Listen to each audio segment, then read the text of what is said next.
acompañado a la parroquia en varias excursiones y es un magnífico divulgador y guía turístico, que además es muy divertido.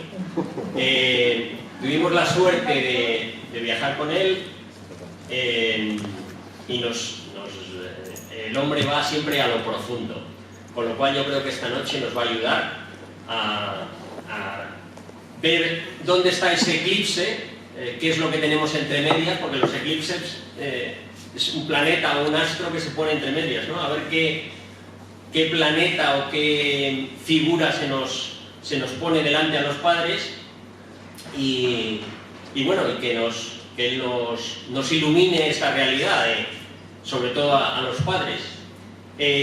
También ha tenido la gentileza de venir, porque él no es de Madrid, y nos iba a dar otra charla en el ciclo anterior que no pudimos dar por el tema del COVID, pero bueno, él generosamente hoy nos va a deleitar. O sea que os dejo con Pedro.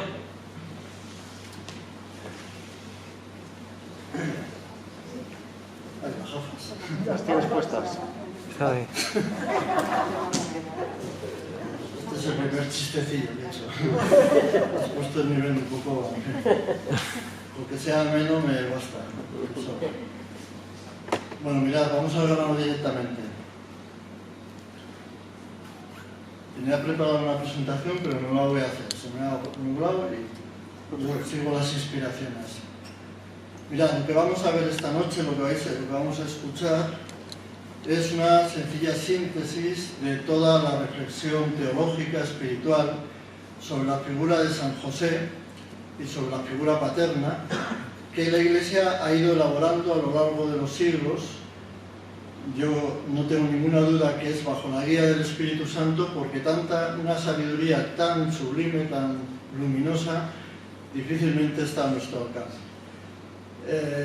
Vamos a incidir en las figuras de los tres últimos papas, de San Juan Pablo II, de Benedicto XVI y del Papa Francisco, que precisamente ha tenido la inspiración de dedicar este año 2021 a la figura de San José. Yo creo que ha sido una inspiración no casual, no ha sido fortuita, yo creo que tiene una intencionalidad, pero esto es una opinión mía. El motivo eclesiástico, por así decirlo, es la conmemoración del 150 aniversario de la proclamación de San José como patrono de la Iglesia Universal por el Papa Pío IX. Pero yo creo que hay también una motivación existencial, y es que el Papa es consciente de la situación que estamos viviendo, ¿no?, actualmente. Y para ello el Papa Francisco ha dirigido una carta a la Iglesia Universal y a todo el orden, titulada Patris Corde, que se puede traducir como con corazón de padre. Y el Papa afirma que es la manera en la que José amó a Jesucristo. Desde mi humilde opinión, esta carta apostólica del Papa Francisco es magnífica, ya no solamente por lo que dice, que también, por supuesto, sino por las posibilidades que ofrece, ¿no? Un poco las vías que abre para la meditación tanto de creyentes como de no creyentes. Y lo que vamos a hacer hoy es ceñirnos solamente a tres aspectos de la carta, porque más sería imposible. Entonces vamos a hablar de San José como hombre justo, como custodio y también como hombre casto. Solamente eso. Mi intención al inicio de esta reflexión es intentar alcanzar prescindir de lo relativo para intentar tocar lo absoluto. Es decir, tenemos la esperanza de que Dios nos ayude en esta reflexión a gustar qué hay de celestial, qué hay de trascendente, qué hay de eterno en el misterio de la paternidad. Y por lo tanto no fijarnos en lo que es caduco, en lo que es modificable, en lo que va cambiando con el paso del tiempo, las modas, las sociedades, etc. ¿Y esto por qué lo queremos hacer así? Porque yo creo que muchos de los que estamos aquí tendremos la experiencia de que cuando se nos da la capacidad de escuchar este murmullo divino que está en el núcleo de todo lo que existe, se abren para nosotros muchas posibilidades. se abre para nosotros la posibilidad de plenitud, de encontrar el sentido a nuestra vida, a través de este murmullo que todo lo sostiene, que en el fondo es la palabra, el logos, que está detrás de todo lo que existe, ¿no? La base científica de esta reflexión, por así decirlo, está recogida de una iniciativa que tuvo San Juan Pablo II con motivo del jubileo del año 2000. En el año 1999, el Papa invitó a reflexionar sobre la figura de Dios Padre y de la paternidad en general, y para eso convocó a especialistas del mundo entero y de todas las ramas del saber. Acudieron antropólogos, sociólogos, psiquiatras, psicólogos, filósofos, moralistas, etc. Entonces tanto creyentes como no creyentes, hubo judíos, hubo ortodoxos, hubo protestantes, hubo católicos, y todos honestamente aportaron su experiencia y sus conocimientos. Y llegaron a una conclusión, que es un poco la base de esta reflexión, ¿no? Que estamos viviendo la generación del padre ausente. Y se utilizaron muchos conceptos, muchas reflexiones, muchas cosas y también mucha estadística. Y yo de todas las que sostuvieron esta afirmación he cogido dos, no por nada especial, sino porque son bastante significativas. Una de ellas, y ojo, estamos hablando del año 1999, ya han pasado más de 20 años, con lo cual los datos, lejos de mejorar, seguramente han empeorado muchísimo. En el año 1999, más de la mitad de los niños estadounidenses iban a amanecer al día siguiente en un hogar donde está ausente la figura paterna. Por muchos motivos, pues por divorcios, separaciones, familias monoparentales, bueno, por todo ya conocemos más o menos, ¿no? Más de la mitad. Y en los países escandinavos, que son un poco el modelo que se nos quiere presentar como el fin a alcanzar, el 60% de las mujeres que decidían tener hijos lo hacían sin querer contar en absoluto con la presencia de un varón, sino que era a través de fecundación artificial, como fuera, ¿no? Es decir, nos quedan el 40% de las mujeres escandinavas, de las cuales el 50% de ese 40% o estaban separadas, o se había roto la relación, o bueno, no había padre tampoco. Con lo cual, solamente con sumar, llegamos a la conclusión de que solamente el 20% de los niños escandinavos crecen en un hogar donde hay una figura paterna. Es impresionante. Pero este proceso tiene unas raíces y no es algo que haya surgido en este tiempo por generación espontánea. Tiene unas raíces hacia atrás, unas causas muy complicadas, muy numerosas y muy antiguas. Nosotros vamos a seguir una ruta sencilla para no apabullar, ¿no? Para no llenarnos de información que al fin y al cabo... vamos a tomar dos revoluciones. Una es la revolución industrial que se produjo allá entre el siglo XVIII y XIX, y otra es la Revolución Francesa, la Ilustración. ¿Qué pasó con la Revolución Industrial? Pues mirad, esta revolución vino de alguna forma a destruir, a hacer desaparecer la sociedad tradicional. En la sociedad tradicional, el padre, aparte de todos los otros condicionamientos de aquel momento, atesoraba todos los conocimientos que eran necesarios para vivir. Tomemos, por ejemplo, un agricultor.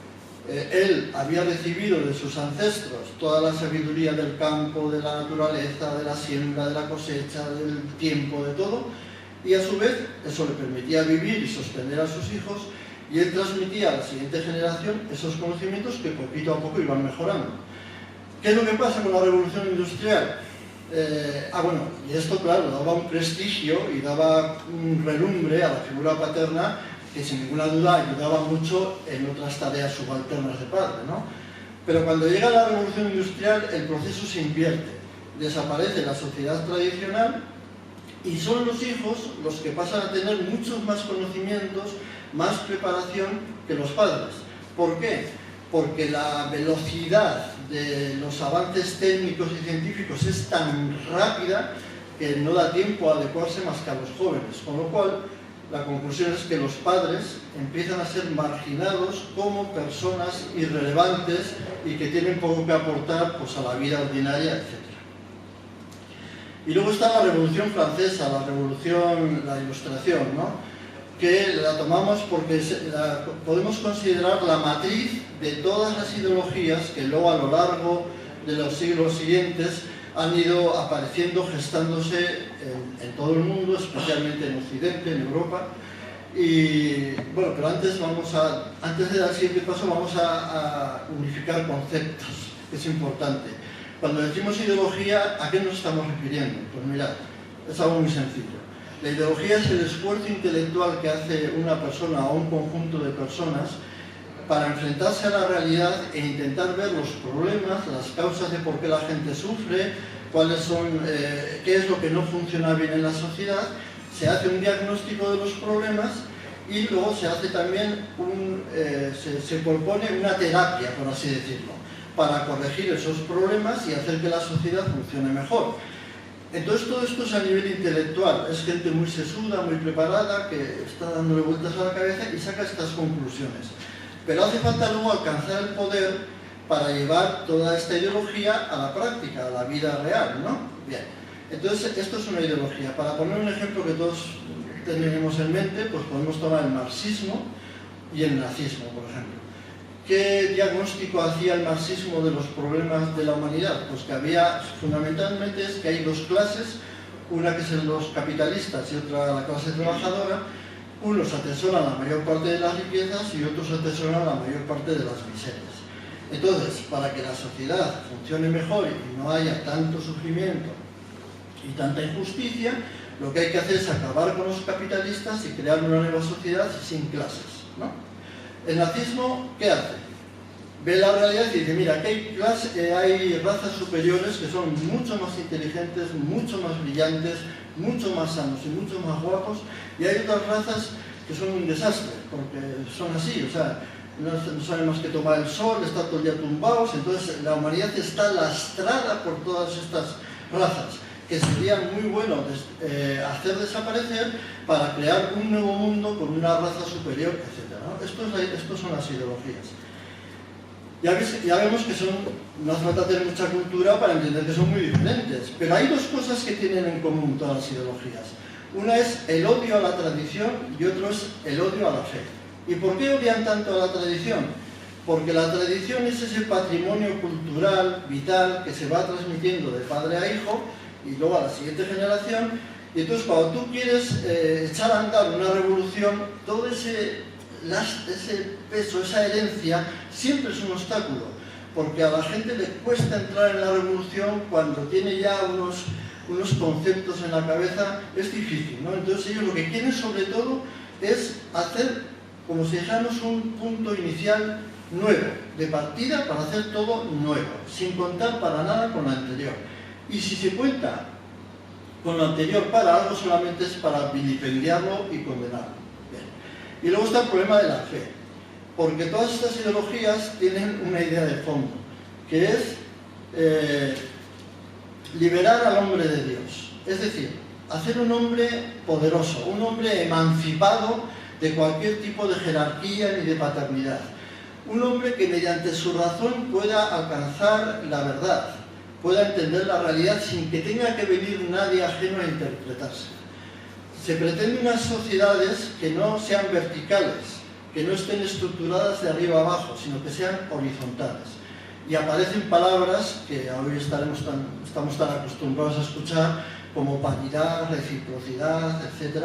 Es decir, sociedades verticales donde no haya dependencia de nadie respecto a nadie, ¿no? El principio de autoridad pretende ser sustituido por el principio del consenso, ¿no? Del debate y de todo esto. Y todas estas ideologías de alguna forma confluyen y dan a parir una última revolución ideológica, que es la del mayo del 68. Más o menos ya sabemos que es una revolución estudiantil que surge en las universidades de París, en la Sorbona, y que se expande por todo el mundo como un reguero, ¿no? Bueno, ¿qué propugna esta última revolución fuerte, ideológicas, que pone fin a la modernidad para abrir la posmodernidad? Pues propugna el modelo de un hombre, un nuevo modelo de persona, que es el adolescente idealista. Es decir, una persona a la que no se le puede poner ningún límite, ninguna cortapisa, a la que hay que dejarle que expanda todos sus criterios y todas sus aficiones y todas sus pasiones sin ningún tipo de límite. Para entender qué es lo que pasó en el mayo del 68, podemos tomar también dos ejemplos que siempre llevan un montón. Los dos eslóganes que más triunfaron en el mayo del 68 fueron prohibido prohibir, lo cual es una contradicción en sí mismo, hablando coloquialmente es una melonada de tamaño cósmico, y luego otro que es el enemigo de mi padre es mi amigo. Este no hace falta explicarlo, ¿no? Entonces, frente a esta presión ideologizante, los padres pues se van acomplejando y aparece una figura que es muy común. No sé si aquí en Madrid, yo me imagino que sí, porque es algo universal, ¿no? Es la figura del adulto adolescente, que viste como el adolescente, que se comporta como el adolescente, que tiene relaciones igual que un adolescente y que aspira a los mismos fines que un adolescente. ¿Y cuál es uno de los máximos fines de la adolescencia? La amistad. Bueno, lo que se entiende por amistad, claro está. Y entonces, ¿los padres a qué tienden? Pues a hacerse amigos de los hijos, porque piensan que es la relación más directa, más franca, en vez de mantener ese principio jerárquico paternal del padre respecto al hijo, no.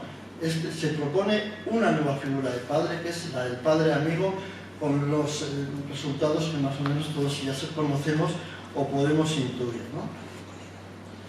Bueno, pero ¿qué dice la recta ciencia sobre el ser humano? Al decir recta ciencia nos referimos a ese conocimiento honesto, este conocimiento que puede estar confundido o no, que puede ser mejorable, que probablemente con el paso del tiempo se perfeccionará, pero que no está adulterado por la ideología. Esto es muy importante. Es decir, que es la reflexión del hombre, de su razón, frente a la realidad que le es dada. Y la conclusión se expone con honestidad, no en función de la ideología dominante para no contrariar al pensamiento políticamente correcto del momento. Creo que no hay que dar muchos detalles tampoco al respecto, ¿no? ¿Y qué dice la psicología respecto a esto? Bueno, todos los conocimientos sobre el hombre, ¿no? Dice que todos nacemos con una gran necesidad de la figura paterna. El niño necesita, para su desarrollo, tener esta sensación de ser acogido, de ser reconocido, de ser querido, de ser cuidado por su padre. Y un ejemplo es bastante ilustrativo. Habremos visto miles de veces cuando un niño continuamente está mira papá lo que hago, mira papá, y salta una pierna y salta una escalera. ¿Por qué? Porque en el fondo el niño lo que quiere es recibir esa aprobación, conseguir esa aprobación paterna. Pero ¿qué ocurre cuando este hambre de padre, por el motivo que sea, no se da? Es decir, el hijo, por lo que sea, no recibe este cuidado que necesita de la figura paterna. Pues que este hambre de padre se convierte en herida, en la herida del padre, que es una especie de llaga a través de la que, como cualquier otra herida, se va perdiendo el líquido vital, es decir, se va creando un vacío interior. Y esta llaga, esta herida, no es tanto una situación de la infancia o de la juventud, es una llaga que permanece toda la vida, aunque uno no sea consciente de su existencia. De ahí que hay muchos jóvenes que luego se convierten en adultos que lo que intentan es compensar de alguna forma, buscar la afirmación que no recibieron. Y ahí tienes, pues yo qué sé, pues imagínate desde la cuadrilla en la que el más violento y el más agresivo es el líder, y uno pues hace lo que sea y se tiene que pegar todos los fines de semana contra medio barrio. ¿Por qué? Porque de alguna forma recibe el reconocimiento y la aprobación del grupo, que viene a llenar malamente el vacío causado por esta figura paterna. Y podríamos poner miles de ejemplos. En el caso de la mujer hay un matiz diferencial, y es que el primer amor masculino con el que una mujer tiene contacto es con el amor del padre. Si esta relación no se produce de una forma adecuada, de una forma humana, por así decirlo, la chica, en su evolución, siempre tenderá a compensar esta ausencia. ¿Y cómo lo hará? Pues como pueda y con las armas que tiene a su alcance. La que es un poco guapa, pues intentará ser muy seductora para conseguir hombres en su historial como si fuesen trofeos de caza, aunque en el fondo no esté igual enamorada ni haya querido ninguno, estoy poniendo casos extremos, que a mí me es un poco para visualizar la cuestión. Y luego, por ejemplo, pues por caso contrario, la típica mujer que es muy varonil, porque de alguna forma quiere enmendar los errores que cometió la figura ausente del padre, ¿no? Buscando estos equilibrios, que tampoco hay que ser un psicólogo para entenderlos, con el puro sentido común y la observación de la vida uno se da cuenta perfectamente. ¿Qué ocurre sin embargo con el amor de la madre? El amor de la madre es completamente diferente, porque es un amor que empieza en el útero, es físico, es intenso, es permanente, encima es continuo, porque una vez que nace la criatura se prolonga en la lactancia y en ese primer tiempo en el que el crío prácticamente está adherido a la madre, ¿no? Y es un amor que no tiene condiciones, es incondicional. Estamos hablando en condiciones normales, en una situación normal, no en una situación patológica de abandono. Quiero decir, lo que es normal en el instinto maternal, ¿no? Entonces, el niño siente este amor de la madre como un universo que le planifica, que le hace sentir a gusto, que está tranquilo. Es una maravilla.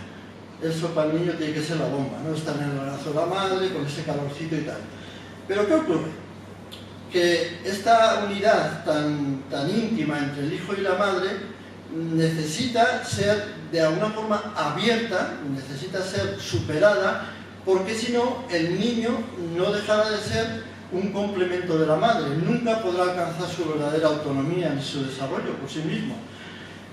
Aquí hay una figura bíblica que a mí me gusta mucho, siempre me ha gustado, y la he escuchado mucho y me parece que es una sabiduría tremenda, que es cómo la escritura se refiere a la tierra prometida. Dice que es una tierra donde emana leche y miel. Pues aquí vendría muy bien este ejemplo simbólico, ¿no? La madre, por así decirlo, es la encargada de dar al niño el sustento vital de la leche, que es el que le va a permitir crecer, desarrollarse, ir superando etapas, etc. Y el padre, en este contexto, sería el que tiene que transmitir al hijo la dulzura por la vida. Es decir, la vida tiene adversidades, tiene enfermedades, tiene pruebas, tiene muchas cosas, pero la vida merece la pena ser vivida. Tiene una dulzura al fondo, que es precisamente la tarea que el padre tiene encomendada de transmitir a su hijo. Por eso es al padre al que le corresponde desatar.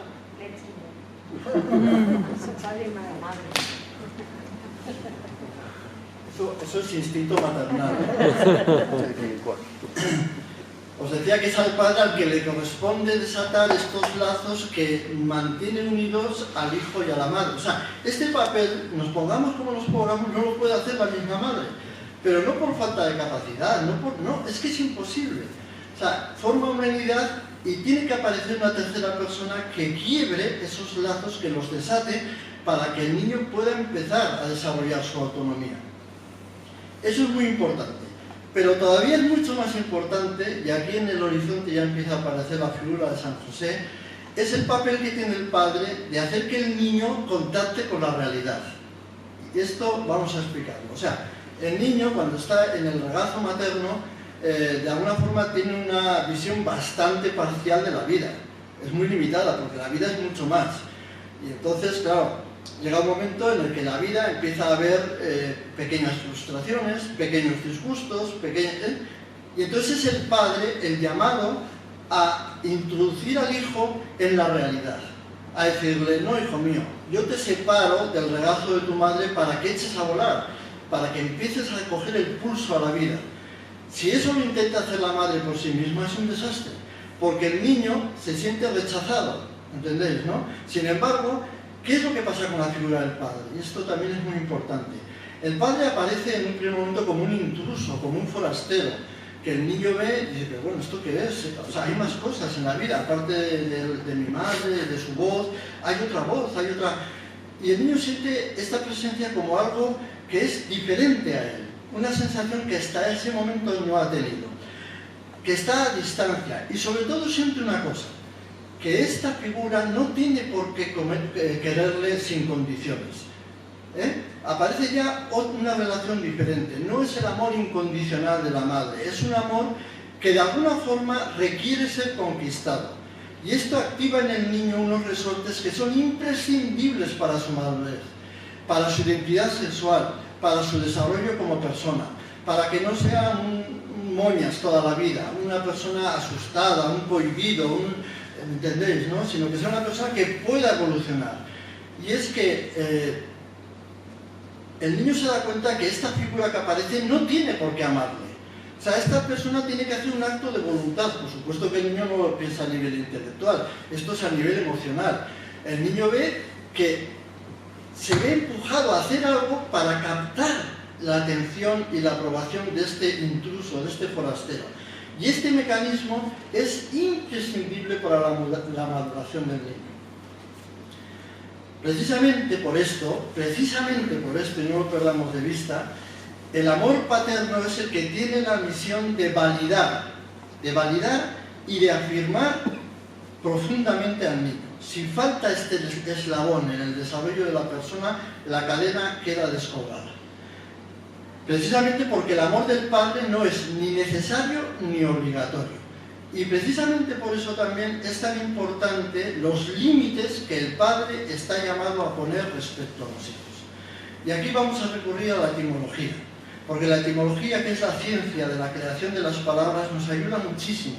Y esto es muy fácil de entender, porque la palabra, en esta fase primordial de la sabiduría, está completamente conectada con la realidad. Luego las palabras se adulteran, se intoxican, se modifican, bien, lo que queráis, no se les intenta dar otro valor, pero la etimología, la raíz, siempre marca una pista de sabiduría. Y fijaros qué curioso, en el caso de la palabra padre, de la que se deriva patria, patrimonio, etc., coincide en su raíz primera, en su raíz arcaica y original, con la palabra cerca. Cerca no de proximidad, sino de valla. Cerca, valla, tiene la misma raíz etimológica que la palabra padre. ¿Y esto por qué? Porque en las primeras civilizaciones se veía que estaba completamente unida la figura paterna con la figura del límite. ¿Y el límite para qué sirve?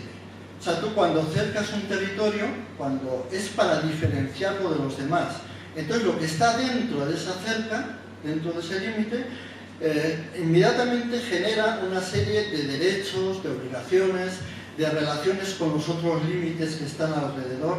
Es decir, la cerca, la valla, por así decirlo, pone en funcionamiento los resortes sociales de intercomunicación entre las personas. Y esto, la etimología lo vincula con la figura paterna. Pero ¿qué ocurre en la época actual? Que la figura paterna, como ya hemos citado, ya se ha dicho un par de veces, la función paterna de alguna forma ha caído en un gran desprestigio. Surge un eclipse tremendo. Es una generación en la que vivimos prácticamente sin puntos de referencia. Por eso nos cuesta tanto seguir un camino trazado por otra persona, por eso nos cuesta tanto admitir las correcciones, por eso nos resulta tan doloroso cuando alguien pone límite o freno a nuestros deseos, a nuestro importante. Por eso, en esta sociedad adolescente, es lo que os decía, es un engaño que ha seducido a esta generación. En el fondo, el hombre contemporáneo, posmoderno, lo que ha hecho, utilizando una imagen bíblica, es romper las tablas de la ley. En una apuesta para vivir aparentemente sin límites, sin que nadie recorte sus deseos, sus caprichos, sus decisiones. Las ideologías de la modernidad y sobre todo de la posmodernidad nos hacen creer a todos, ese es el producto que venden, que somos especie de dioses a los que gratuitamente se les debe reconocimiento, afirmación, alabanza, loa, respeto, y que nadie se atreva a aconsejar, a corregir a otro, porque aquí aparece en el fondo el meollo de la cuestión, puesto que cada uno de nosotros tenemos la verdad. Esa será tu verdad, yo tengo la mía, por lo tanto tú ni tienes que venir a aconsejarme, ni avisarme, ni nada. Yo haré y tomaré las decisiones que me parezcan. Como si la verdad fuese una realidad fraccionable, repartible y modelable, ¿no? Cuando la verdad es lo que es.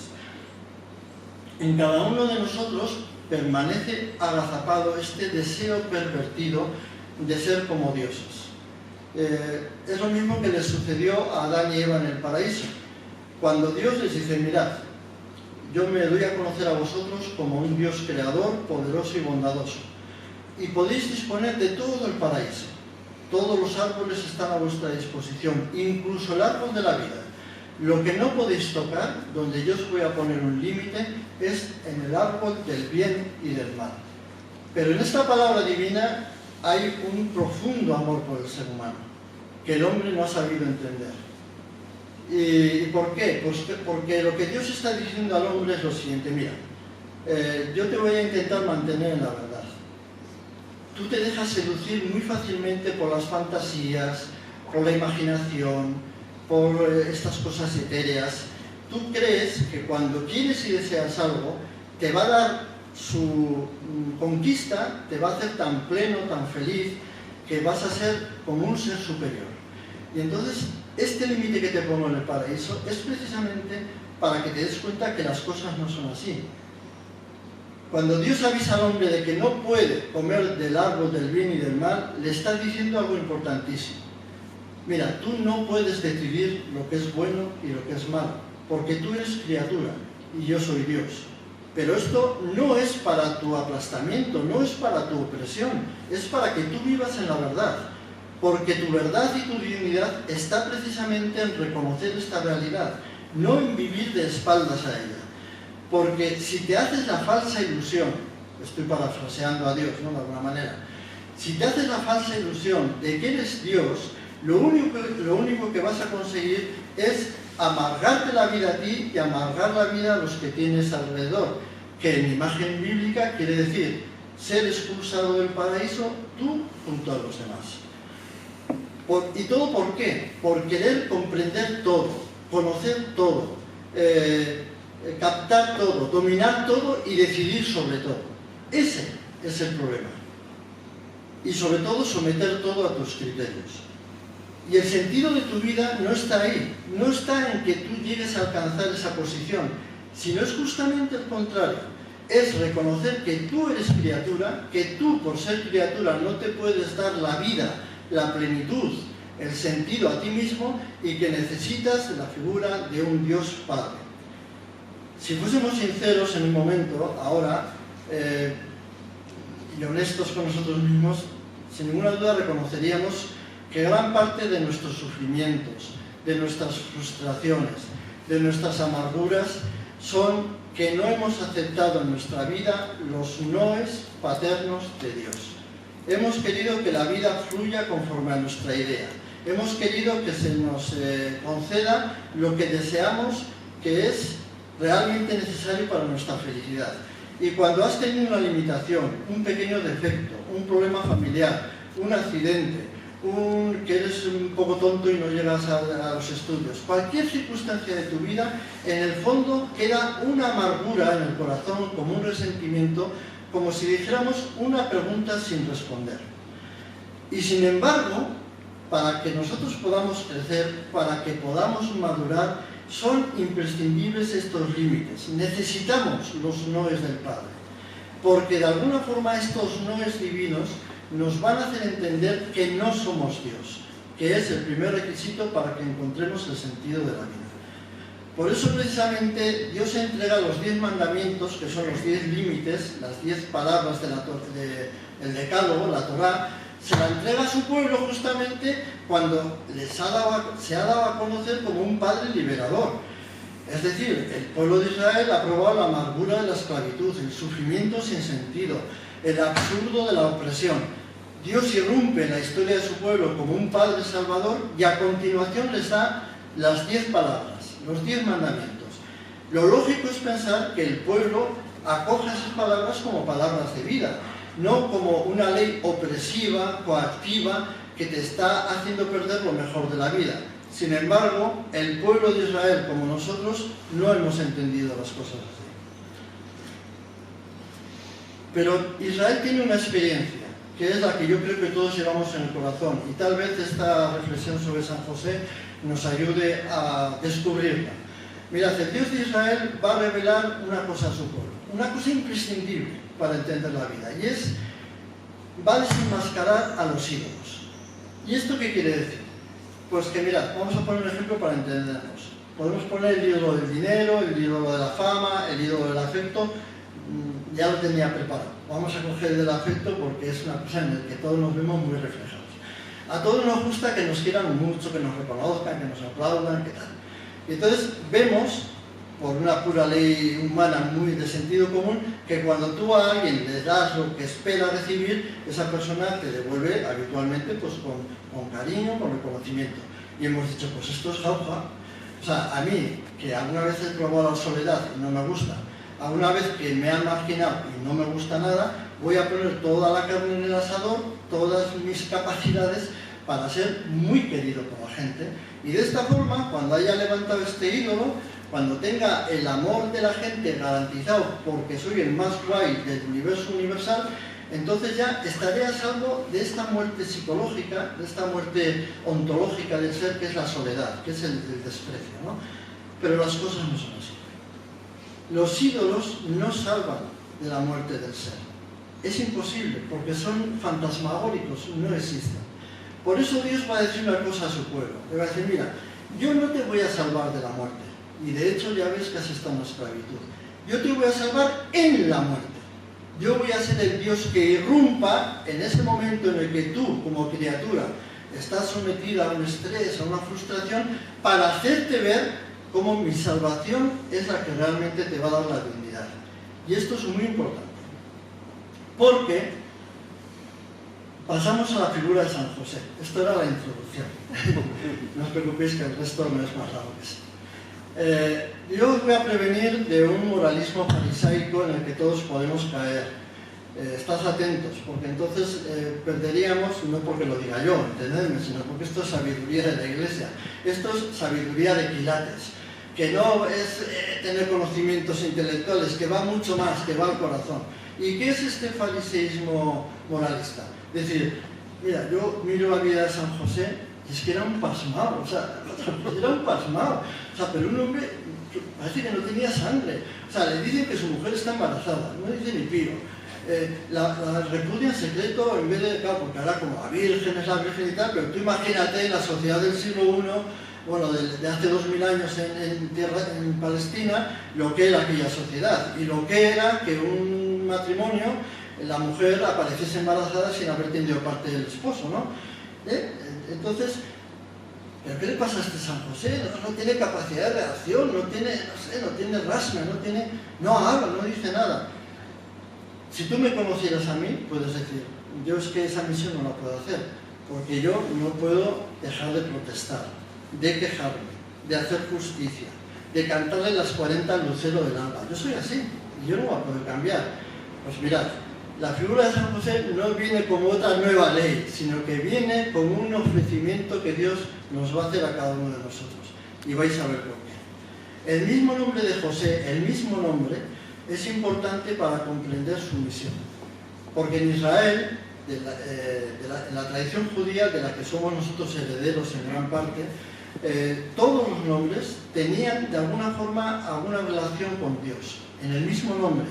Y esto era para expresar lo que los judíos creían a ciencia cierta, y es que la vida del hombre depende de esta relación con el Altísimo, ¿no? Con Yahvé. Entonces el nombre de José tiene un significado profético, por así decirlo, tiene un poder actuante sobre la propia vida de José. Por eso es muy importante los nombres. En el norte, bueno, no me voy a meter porque se me ve el plumero enseguida y me desparramo. Entonces, el nombre de José tiene este poder profético, porque José significa una cosa, que Dios crezca. Es decir, José recibe un nombre según el cual su corazón está llamado a reconocer la primacía de Dios y a reconocer su condición de criatura. Por lo tanto, esto no es, por así decirlo, una sumisión esclavizante, sino reconocer que mi vida, la vida de José en este caso, no puede funcionar debidamente si no es Dios quien crece en ella. Por eso, el nombre de José de alguna forma indica la aceptación por parte de quien recibe el nombre de que yo reconozco esta realidad. Quiero que Dios crezca en mí y al aceptar esto, acepto también que soy criatura dependiente suya. Es exactamente el mismo espíritu de la Virgen María que ella hace público, que manifiesta en el Magníficat, ¿no? Proclama mi alma la grandeza del Señor, que se ha fijado en la humillación de su siervo, ¿no? Es exactamente el mismo espíritu.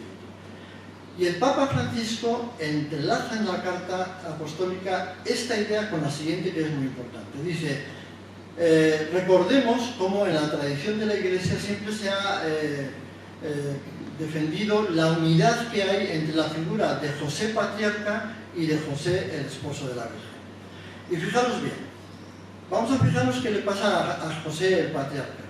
Ya sabéis que gracias a sus sueños con don profético consigue que Egipto durante 7 años de abundancia acumule mucho alimento para poder sobrevivir durante 7 años de escasez.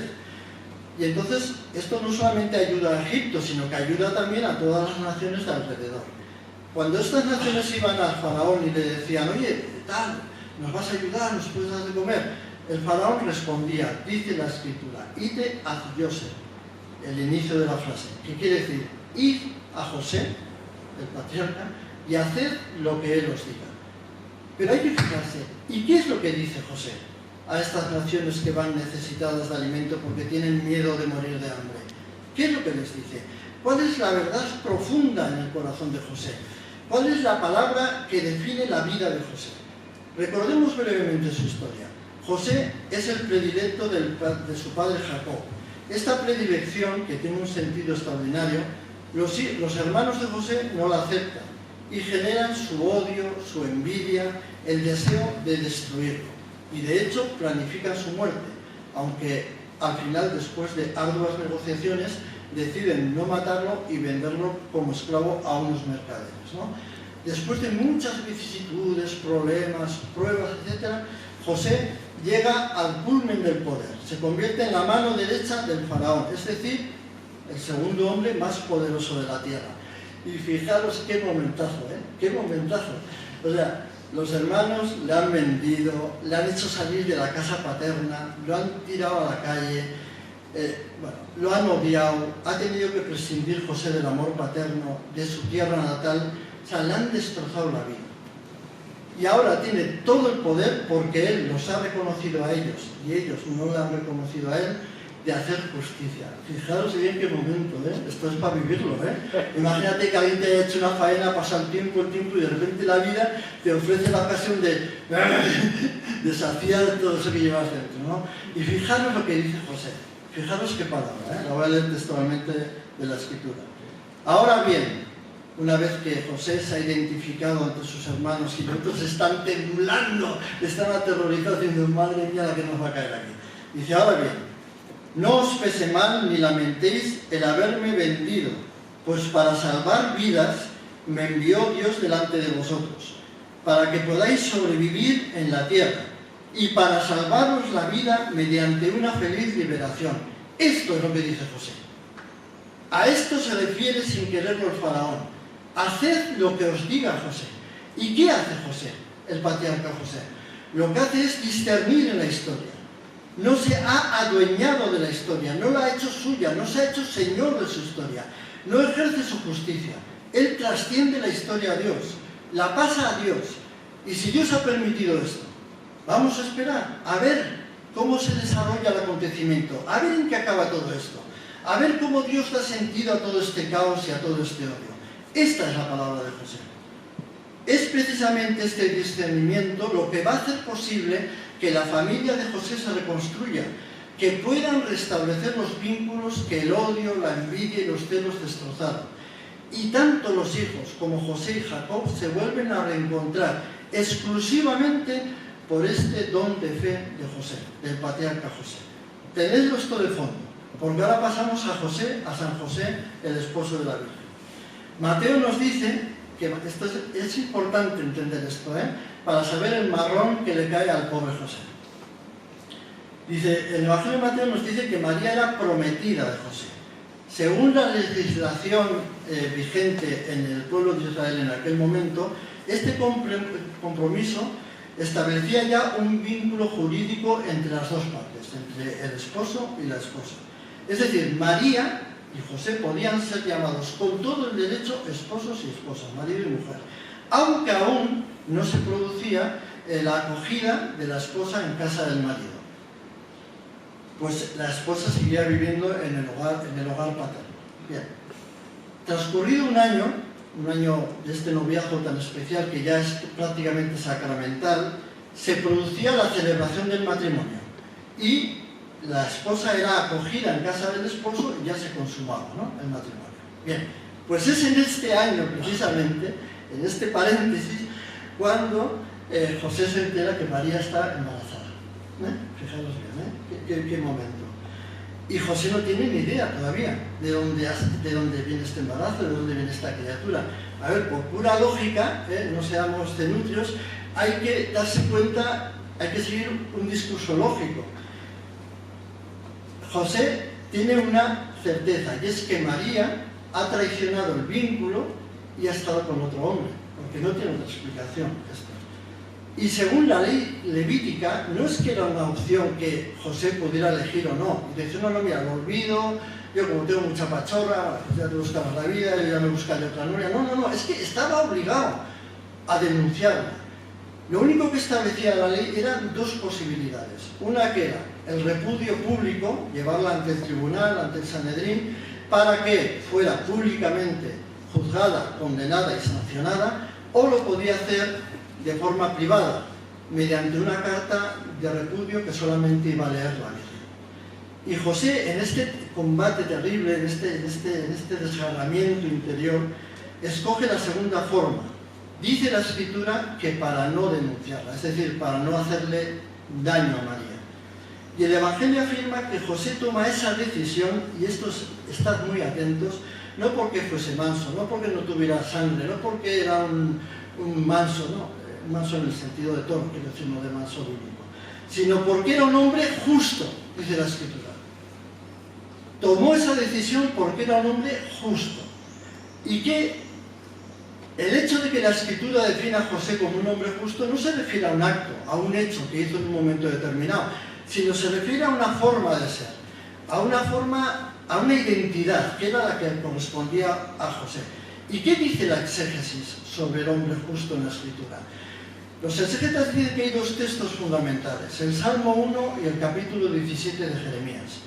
Luego hay otros muchos más textos, pero estos, por así decirlo, son los fundamentales, ¿no?, donde se define por qué un hombre es justo. Dice la Escritura que justo no solamente es un hombre que es piadoso, que escucha la palabra, que intenta mantener una buena relación con Dios, sino que además, como dice el Salmo 1, se complace en la palabra de Dios. Es decir, la palabra de Dios no es una norma de vida exclusivamente, no es algo que hay que hacer, no es algo que hay que cumplir, sino que el hombre justo, encuentra la complacencia, encuentra su felicidad, encuentra su dicha, precisamente en el abandonarse en esta palabra. Ese es el hombre justo bíblico. Y esto sucede porque, en el fondo, para el hombre justo, la voluntad de Dios, el deseo de Dios, no es algo ajeno, no es algo absurdo, maléfico, que le viene dado como un martillazo en la cabeza, sino que es gozo y alegría. De alguna forma, la palabra de Dios se convierte para el justo bíblico en una especie de evangelio, en una buena nueva, que le anuncia el amor de Dios. Por lo tanto, José, si es un hombre justo, como reconoce la Escritura, es un hombre que está acostumbrado a vivir el acontecimiento, la historia, en función de la palabra. Es decir, el hombre justo vive como envuelto en un círculo. Yo tengo un acontecimiento, la palabra me lo ilumina, y la palabra me descubre dónde está el amor oculto en ese acontecimiento. Y así, de esa manera, se cierra el círculo de la vida del hombre justo bíblico. Por lo tanto, la clave imprescindible para entender la obra, la vida de José, es reconocer y admitir que es un hombre justo. Es decir, una persona que ha sido gestada, sostenida, iluminada permanentemente por la palabra de Dios. Esta es la imagen auténtica del justo bíblico. Es decir, del justo José. Y además es que esta justicia es el fundamento de cualquier otro acto de justicia.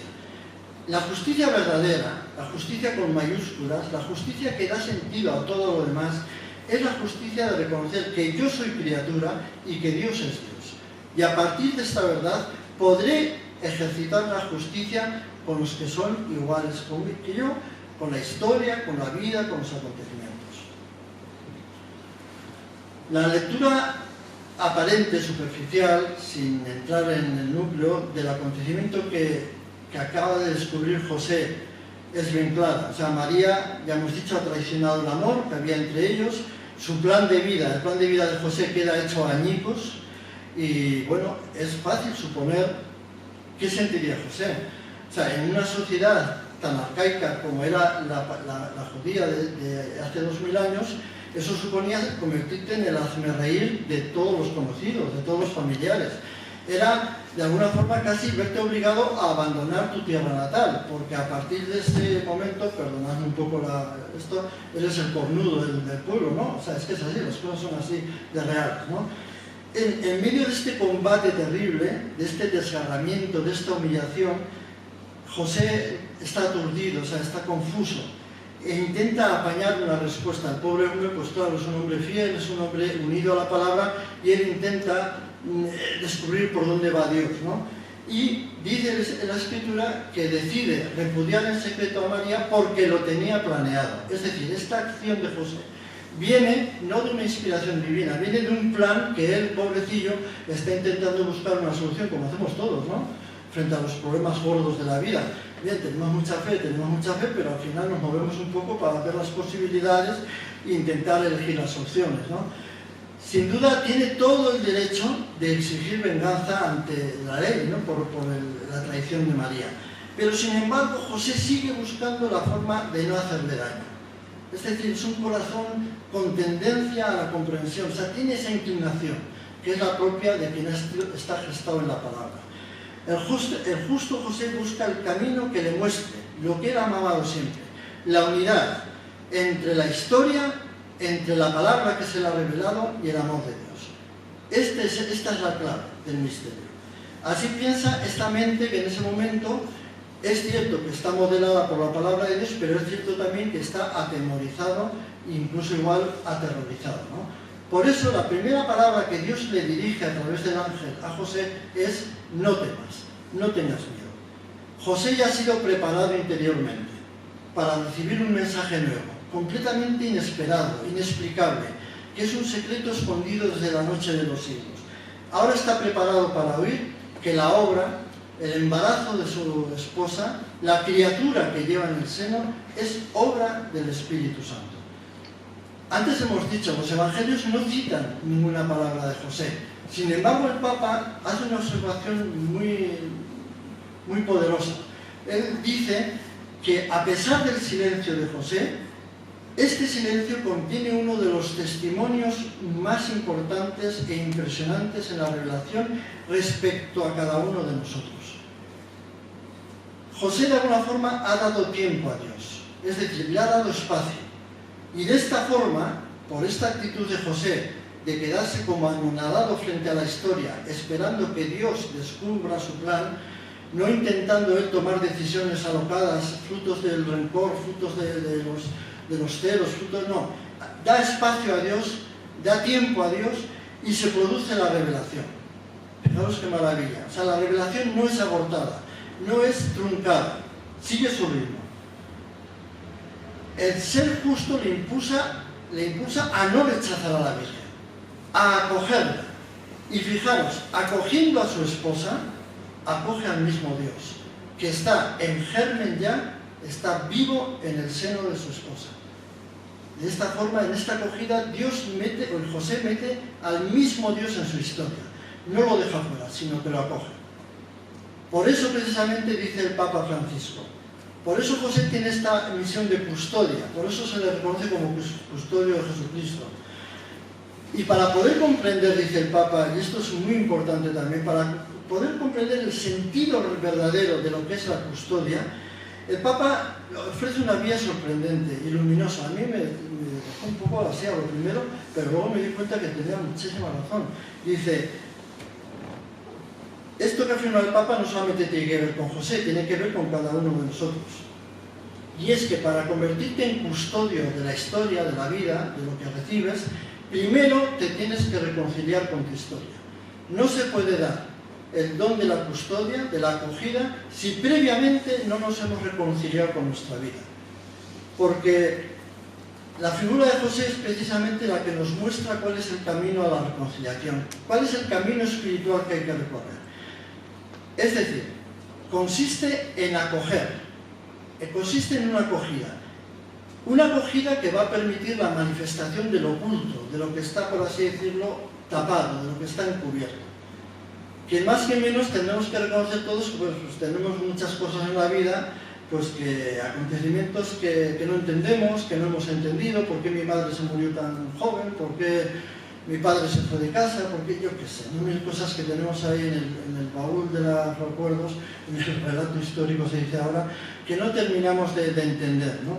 La primera reacción por nuestra parte es la queja, es el murmullo, es la amargura, y siempre hay un porqué sin responder, como hemos dicho antes, pero fijaros bien lo que hace José.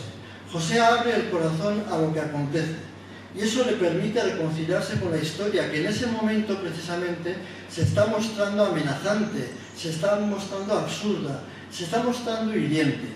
Porque si no nos reconciliamos con la historia, si no se da esta reconciliación, quedamos como colapsados, como paralíticos, como retenidos. No podemos dar el siguiente paso. Tú y yo solo podemos acoger nuestra historia por un don de la fortaleza de Dios. Esto no es cuestión de que hacemos propósitos ni de pensar que a fuerza de puños lo vamos a conseguir. Esto es un don del Espíritu Santo. La fortaleza para que tú puedas abrazar tu vida, para que puedas abrazar todo el contenido de tu vida. Las adicciones, las adversidades, las preguntas sin responder. Y esta fortaleza nos da la capacidad de crear un espacio, un tiempo, para que se revele el amor de Dios en el acontecimiento. Este es el inicio de toda curación espiritual. Si no se da este paso, permanecemos intoxicados por nuestra visión de la vida. Porque no podemos pasar a custodiar la vida, porque ¿qué es custodiar la vida? Es recibir algo que no es tuyo, es recibir algo que te ha sido donado, que te ha sido regalado y que se te entrega no para que tú lo poseas, no para que tú lo domines, no para que tú lo exprimas y lo explotes, sino para que tú lo mantengas a disposición del donante, de aquel que te lo ha dado. Y tú dejes que la última palabra sobre la historia, sobre lo que has recibido, la tenga el dueño del don. Que no sea la tuya la última palabra. Tú podrás opinar, podrás planear, podrás decir, pero siempre llamado a estar disponible a esta custodia. José sabía perfectamente que Jesús no era hijo suyo y que había recibido esta misión de custodiar el bien para mantener a Jesucristo a disposición de la voluntad del Padre. Esta es la verdad que José vivió y aceptó. Por eso la Iglesia lo reconoce como custodio. Por eso una verdadera paternidad solamente se puede vivir en este espíritu de José, en el espíritu de la previa reconciliación con tu propia vida y luego en la disponibilidad, sabiendo que todo es don, que todo es gracia y que tú simplemente como mucho eres un gestor de lo que has recibido. Es decir, que no tus hijos, no tu mujer, no la vida, no los vecinos, no todo el mundo tiene que pasar por tu criterio, porque todo ha sido un ofrecimiento de Dios para ti, un don que pone en tus manos, precisamente para que lo gestione Él, no para que tú lo exprimas y lo oprimas. Por eso la custodia, por eso también dice el Papa, la Iglesia reconoce en San José la imagen de casto, porque la castidad no solamente es un estado afectivo sexual, ¿no?, de privación de relaciones sexuales. La castidad en la tradición de la Iglesia va mucho más allá. Es acoger la vida y la historia sin ánimo de dominarla y de sacar todo el jugo para nuestro favor. Y entonces tú eres casto porque recibes la vida en castidad. Es decir, no dominándola, sino manteniéndola en el servicio, manteniéndola donada, tal y como la has recibido. Y también es muy importante ser liberados de un problema que ahora se está viviendo terrible, ¿no? Que es cómo los padres, de alguna forma, proyectan sobre los hijos su idea de vida, y los hijos tienen que entrar en por estas vías, y esto genera muchísimo sufrimiento. Porque este amor impositivo, coactivo, dominador, opresivo, al final genera mucha infelicidad. Y ya con esto vamos a acabar. El Papa hace un llamamiento, una especie de grito que lanza a esta generación. La paternidad, dice el Papa, jamás es posesión, nunca, sino que es un signo, un símbolo detrás del cual permanece la auténtica paternidad, que es la de Dios, a la que está llamado todo ser humano, tanto creyente como no creyente. El mundo, dice el Papa, y en esto creo que tiene toda la razón, el mundo en el fondo necesita padres. El mundo está harto ya de amos, está harto de señores que utilizan la vida de los demás en provecho propio, para sus propios planes, para llenar el vacío, para sofocar sus miedos. Esta generación necesita padres que se visualicen, que reciban, que acojan, que custodien lo recibido y lo mantengan siempre abierto, dice el Papa, y con esto acaba la carta, lo mantengan siempre abierto a la voluntad y al plan de Dios. Y bueno, esto es lo que os quería decir.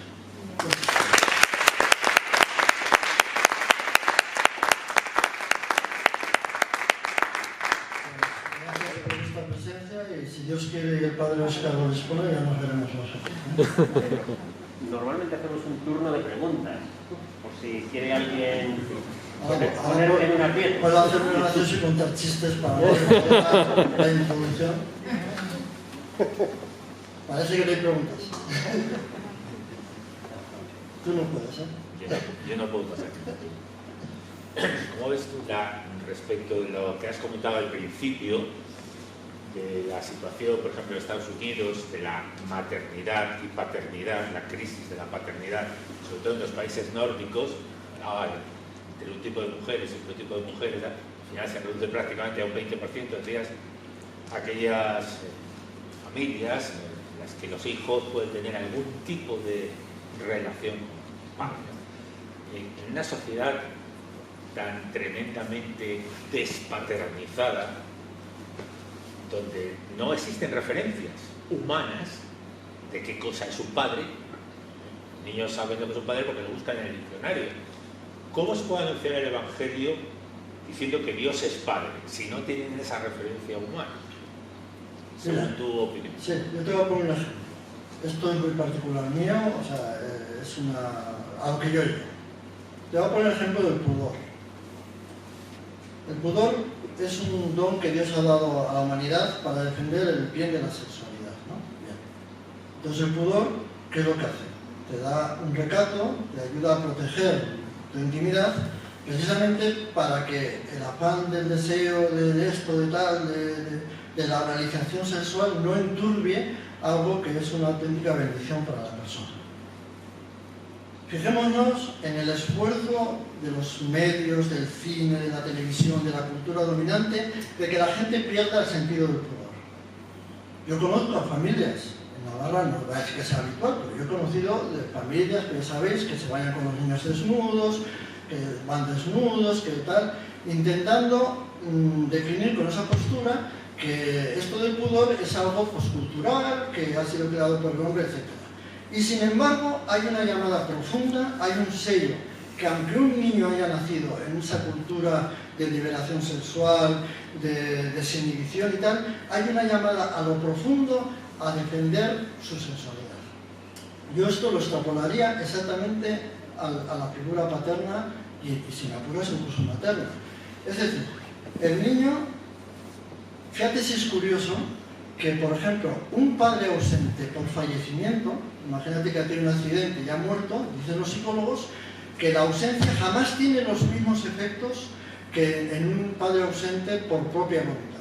Porque la madre puede explicarle al niño, mira, tu padre estaría aquí, pero mira, ha fallecido, la vida es así. El niño sentirá una cosa, no tiene la figura paterna, pero tiene una referencia que salva la figura paterna. Él no está porque no puede estar. No hay un acto de voluntariedad, pero el niño y el joven y el futuro adulto mantendrá esa llamada a la paternidad.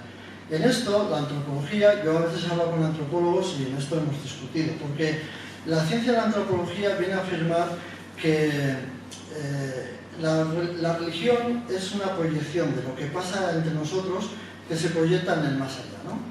Cuando el plan de Dios es justamente al contrario, o sea, Dios dice, voy a hacer las cosas a mi imagen y semejanza, para que el hombre tenga una referencia interior hacia mí mismo, ¿no? Es decir, es justamente el proceso contrario. Si esto es verdad y nosotros creemos que es cierto, esta herida, esta llaga del Padre, aunque esté ausente, tendrá una resonancia permanente en el niño. Y si le llega una palabra que sabe desentrañar ese misterio, esa amargura que la cosa día y noche, puede ser que la coja o no, puede ser que la entienda o no, pero desde luego yo creo que provocará resonancia, creo, aunque no se haya tenido ningún tipo de experiencia paterna. De hecho, yo escribí un libro, el del cuarto mandamiento, Honra a tu padre y a tu madre, que me ponía varios ejemplos de niños probeta que, o sea, intentaban seguir el rastro paterno para ver si eran capaces de conseguir la filiación de su padre. Ya sabéis que es secreto, ¿no? Que cuando hay una donación de esperma no se puede, pero se intentaba. Ellos intentaban por lo menos ponerle unos datos, poner una identidad.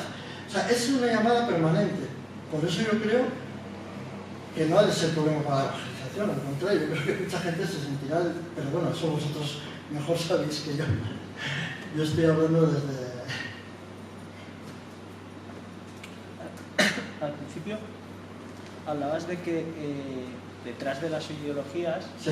hay una serie de expertos en no sé qué materias que son los que de alguna forma son el motor que impulsa determinada ideología. Sí. Pero a la vez has dicho que esos mismos expertos, psicólogos, están de acuerdo en que la figura paterna es importante para el ser humano. Sí. Entonces, ¿o son expertos muy tontos? No. O parten a sabiendas de una premisa mala. Ah, claro, es que ahí está la cosa. Lo hacen, o sea, lo hacen a No, posta. yo no digo que haya maldad. En mi opinión, Sí. perdona que sí, en mi opinión no hay un motor de gente perversa intentando promover ideas que vayan contra la familia, sino que son expertos intentando adaptarse al relativismo absoluto, que es lo que parece que a dónde va el hombre, ¿no? Porque cada vez, lo decías tú también, que cada uno quiere tener su verdad y la tuya a mí no me vale, pues Sí. entonces, mi pregunta es, si esto es verdad, ¿cómo se combate ese relativismo en el que lo que tú digas a mí no me vale porque mi verdad es diferente? Que yo creo que es el problema, más que haya una serie de expertos intentando promover una ideología. Bueno, es una pregunta de muchos quilates, ¿eh? Responderla no es sencillo, ni yo me siento capacitado al 100%. Yo te voy a decir qué es lo que yo he observado de lo que yo conozco, ¿vale? Es muy distinto ir a la realidad honestamente, sin juicios preestablecidos dentro de lo que se puede, porque todos vamos ya con unos criterios establecidos. Es muy diferente eso que intentar adaptar la realidad a la idea que yo me he hecho en la cabeza. Son dos cosas distintas. Te pongo, por ejemplo, el caso del marxismo. El marxismo, por ejemplo, niega el derecho a existir de la propiedad privada, ¿no? Dice, esto es un desastre porque en el fondo esta es la raíz de todos los problemas, ese afán que tiene el ser humano por poseer. Pero el marxismo, desde su ideología, desde su reflexión, que yo no dudo en absoluto que sea honesta, que está trabajada, que está muy bien elaborada, llega a la conclusión de que eso es un factor cultural, que no es algo innato en el hombre, sino que en el hombre aparece ese afán de poseer, pues porque la cultura lo empuja a eso, ¿no? Bien, eso afirman unas personas. Otras afirman que no, que el mecanismo psicológico interno del hombre está llamado a intentar hacer suyas las cosas que pasan cerca, porque es un instinto que él tiene, por así decirlo, de supervivencia. Arcaico, pero de supervivencia, acumular cosas, acumular juguetes en el niño, acumular cariño, acumular, pues para intentar en épocas de escasez ir sobreviviendo, ¿no? Entonces aquí nos encontramos con una realidad. O este afán de la propiedad viene en el ADN del hombre o es algo cultural. Si es algo cultural, como defienden los marxistas, con un cambio cultural conseguiremos un nuevo hombre. Pero es mentira, no se ha conseguido. No se ha conseguido porque el marxismo ha generado una sociedad con las mismas clases sociales, en los que quien ha podido acumular riquezas, puestos, influencia y poder, lo ha hecho. Entonces, es la misma estructura social que es la clase dominante pasa a ser el Politburó, la jerarquía del Partido Comunista, y los trabajadores siguen estando o sea, el hombre no se puede desprenderse de eso, ¿comprendes? Salvo que se dé una condición, que tú llegues a experimentar quedando lejos de perder ganas, solamente en ese caso. Pero aquí entraremos en el ámbito de la fe.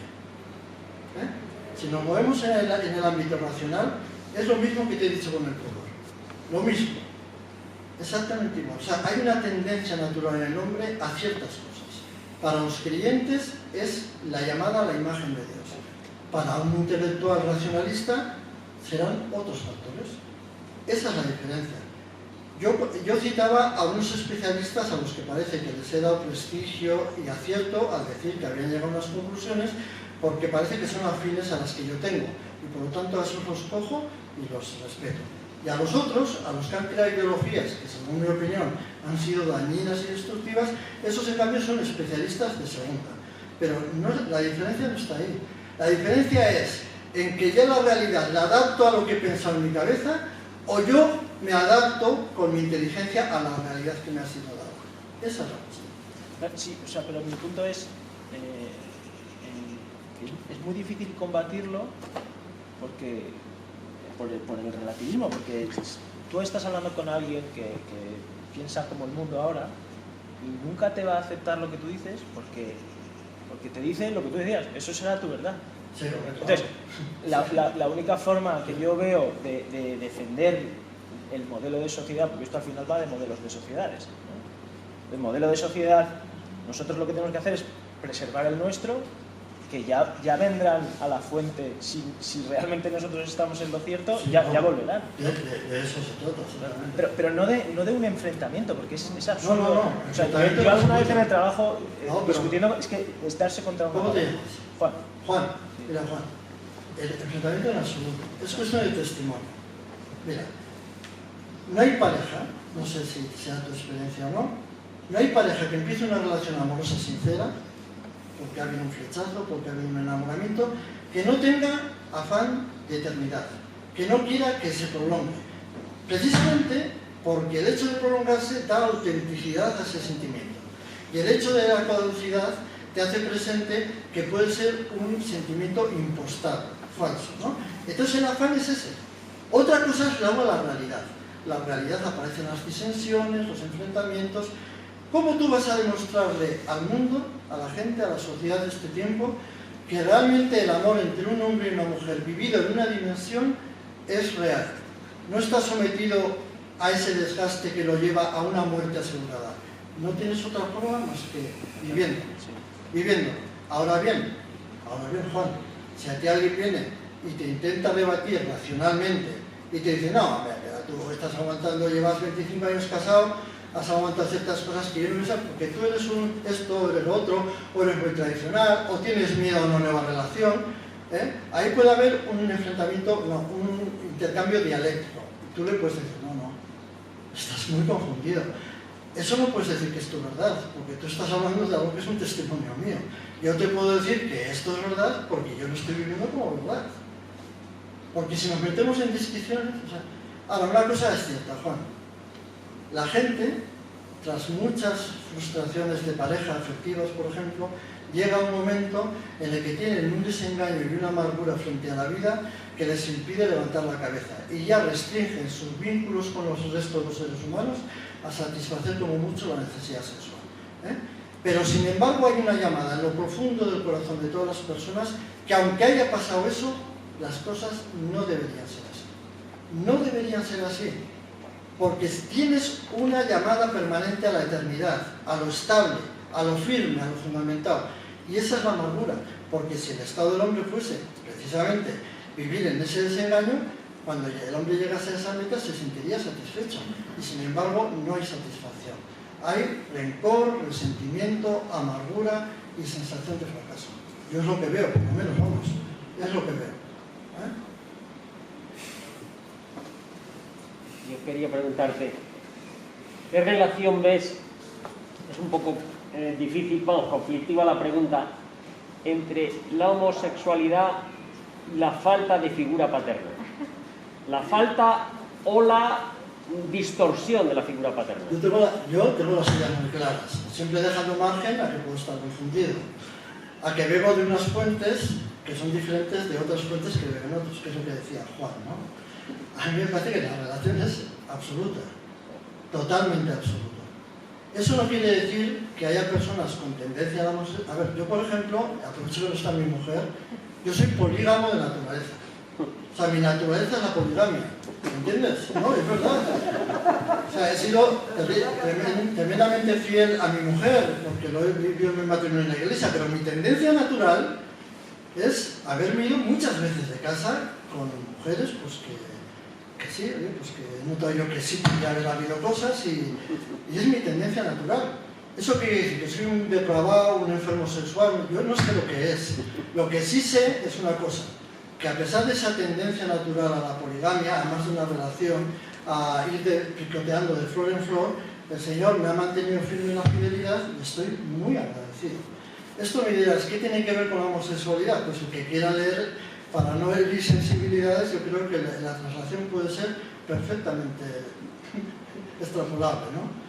¿A mí de qué me viene eso? Pues no lo sé, probablemente me vendrá de que soy muy afectivo, de que era muy acomplejado de niño y cuando yo, una mujer, le resultaba atractivo, me parecía un trofeo que me iba a redimir de mis complejos, o sea, yo qué sé, de eso hay mucho, ¿me entiendes? Entonces Dios me ha tenido que purificar muchísimo ahí, para entender dónde está lo nuclear, lo importante es lo secundario. Pero en este tema, que tú has planteado en concreto, pues yo lo veo claro, o sea, veo claro. Sin que eso quiera decir que ciertas tendencias estén ahí. O sea, tú ves una correlación directa. Sí, sí. Directa. Es más, fijaros bien lo que os digo, voy a jugar un poco a profundizar. Entramos en una fase de matriarcado, precisamente por la ausencia. Ya sabéis que la sociedad va oscilando entre eras patriarcales y matriarcales. Entramos en una época de matriarcado, eso es evidente, es un retorno a la madre naturaleza, un retorno a la figura del hombre blando, por así decirlo, el hombre no agresivo, el hombre tal, o sea, esto es. De aquí en unos años, el maltrato a las mujeres se va a multiplicar probablemente por 10. A pesar de que muchas madres van a educar a sus hijos en el respeto absoluto a la mujer, porque ahí no se juega el partido. El partido no se juega en ese nivel, se juega en otros. ¿Sabes dónde se juega? El hijo, el varón que llega a ser agresivo respecto a la mujer, no te digo que sea el único factor, pero es un factor muy importante, es que en el fondo no se ha podido separar de la madre. ¿Entiendes? Por eso el varón llega un momento en que se siente asfixiado por esos vínculos del subconsciente, porque no se ha producido una ruptura natural, un paso a la figura paterna, a un hombre que le transmite valores de sensibilidad respecto a la mujer, sino que en su subconsciente muchos hombres maltratadores, muchos, tienen esa sensación agobiante de unos lazos que le estrangulan. Que haga lo que haga en la vida siempre necesita la aprobación de la mujer / madre. Y eso, mal gestionado en un hombre de unos principios deteriorados, está a un paso de acabar en la violencia. Y hay muchos especialistas, muchos, que no se atreven a decirlo en voz alta, pero que yo sé que es una información a nivel psiquiátrico que se vive, que esto va a ser una realidad que vamos a vivir. El maltrato a la mujer, desgraciadamente, va a ir a más. Va a ir a mucho más. Precisamente una mujer está mucho más a salvo de la agresividad masculina si se ha producido la ruptura adecuada con el cordón umbilical de la madre. Ya ha habido una figura paterna que le ha transmitido un toque, un estilo de vida que no le hace falta somatizar la violencia para sacar sus frustraciones. Ya, si nos vemos dentro de unos años, veremos cómo van las estadísticas. Bueno, de hecho, no sé si habéis oído, yo creo que son estadísticas a nivel nacional. El maltrato adolescente de chico a chica está en aumento, lo cual entra en pura contradicción con toda la campaña que hay publicitaria en los colegios. Es decir, una cosa es el entramado ideológico que intenta formarse y otra cosa es lo que llega al corazón de las personas. Hijos de madres, de familias monoparentales con una sola figura materna, peligro para la mujer, mucho peligro. Vale, ya os vale.